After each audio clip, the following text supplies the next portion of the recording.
Good afternoon, everyone.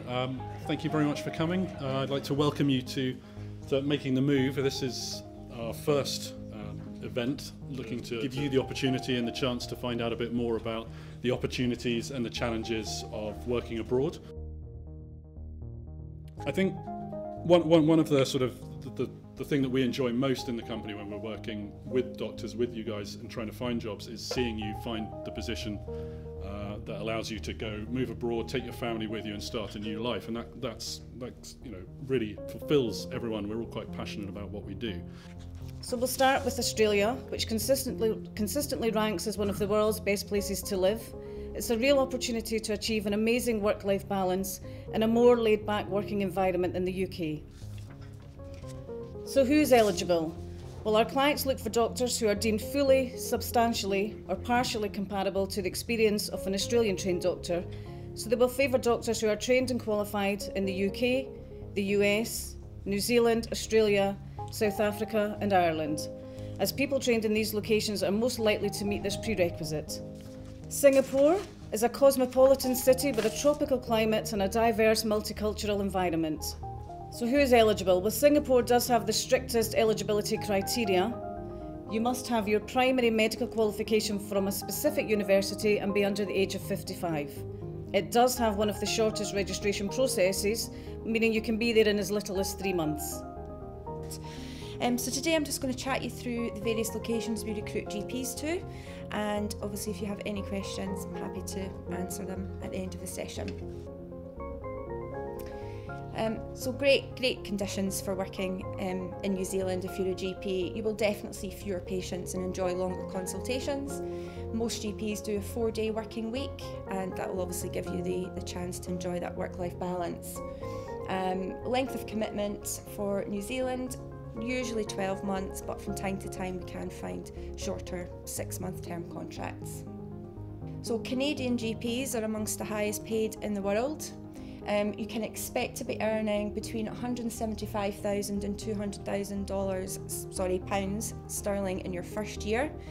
Once you've been out there and you've established your own patient base and you've been out there for a few years, you can definitely be earning up to the region of £400,000. So the Gulf is another emerging market for GPs. There's a huge push in that part of the world for primary health care, which means that we've seen a huge demand for GPs to head out there. You must have MRCGP and UK specialist training. There are no restrictions, and at the moment we have positions available in Qatar, Abu Dhabi and Saudi Arabia. And as we mentioned earlier, we have recruited GPs to some other places throughout the world, some of which we've got up here. However, if there are anywhere else that somebody's particularly interested in having a look at, we're more than happy to look into this for you and see if we can find anywhere else that you fancy going off to have a bit of an adventure in. So I'm more than happy to answer any questions at the end. Thank you. As Jim mentioned, I head up the registration team at Head Medical, and I'm just going to talk you through the processes in each of the countries, keeping it as brief as I can. It can be very complex in each area, so I'll try and keep it short and sweet.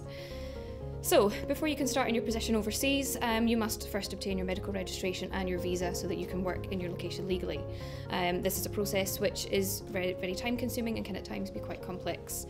Luckily, my team here at Head Medical are experts in the processes and will be able to provide you with full assistance and support through each of these applications. Once you've received your medical registration, we will be able to help you apply for your visa. A lot of people feel that the immigration process is actually going to be the most difficult and the most scary to get through, but it's actually a breeze once you've managed to navigate yourself around the medical registration. The fact that you're medical doctors and you would have a job offer means that you would have absolutely no difficulty in obtaining visa approval. So that's about it from me. It does probably all sound a lot of work to get through the registration process, and I'm not going to lie, it does take a bit of work, but that is why myself and my team are within Head Medical, so that you would be appointed a dedicated member of the team who would take you through the process step by step in the hopes of making it as plain sailing and stress-free as possible. So as I mentioned, we're both here from the Commonwealth Bank of Australia. We're Australia's largest company. We've got 52,000 employees around the world, a significant number of customers there that we help each and every day buy houses, buy motor cars, insure and protect themselves, buy shares. So we're a fully integrated financial services institution, and so we can paint a realistic picture for you guys around how much does it cost to live in Australia, and the day-to-day cost of things like rent, buying a motor vehicle, things like that, to give you an idea of how expensive it will be, because we're mindful that people do speak of Australia as an expensive country, so we're going to put some numbers up there for you to be able to actually put some facts behind that.